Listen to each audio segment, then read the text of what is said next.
Fee reimbursement ద్వారా ఎంతో మందికి ఉచిత విద్య అందించిన మహానుభావుడు దివంగత సీఎం వైఎస్ రాజశేఖర రెడ్డి అన్నారు నిజామాబాద్ ఎంపీ ధర్మపురి అరవింద్. రాష్ట్ర ఆర్థిక వ్యవస్థనే మార్చిన ఆ పథకాన్ని రేవంత్ రెడ్డి నీరుగార్చారని మండిపడ్డారు. ఇప్పటికిప్పుడు ఎన్నికలు వస్తే రేవంత్ రెడ్డిని, కాంగ్రెస్ పార్టీని విద్యార్థులు భూస్థాపితం చేస్తారన్నారు. విద్యే లేని విద్యాశాఖ మంత్రిగా రేవంత్ రెడ్డి వ్యవహరిస్తున్నారన్నారు. మనవడికి పూరీలు చేయడం మానేసి పరిపాలన నేర్చుకోవాలని హితవు పలికారు అరవింద్.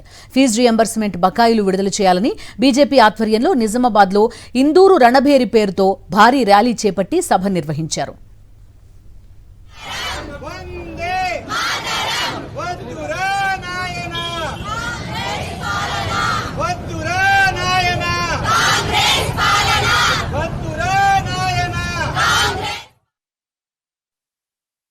ఆనాటి ముఖ్యమంత్రి రాజశేఖర రెడ్డి వల్ల లక్షలాది మంది, వేలాది మంది ఇవాళ అమెరికాలలో సాఫ్ట్వేర్ ఉద్యోగాలు చేస్తా ఉన్నారు.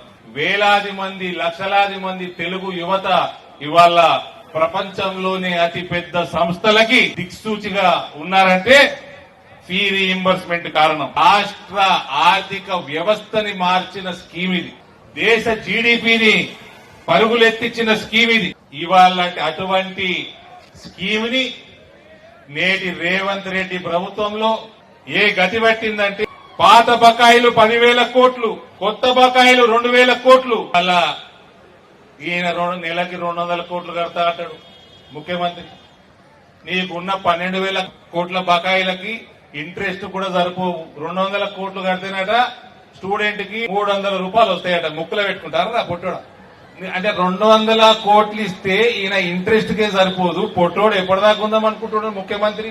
ఇవాళ ఎలక్షన్ పెడితే ఇదే విద్యార్థులందరూ నిన్ను బొందలేసి తొక్కుతారు, నీ పార్టీని. నిన్ను ఎడ్యుకేషన్ లేని ఎడ్యుకేషన్ మంత్రి మీ ముఖ్యమంత్రి. ఈ పొట్టోడు ఏమంటాడు?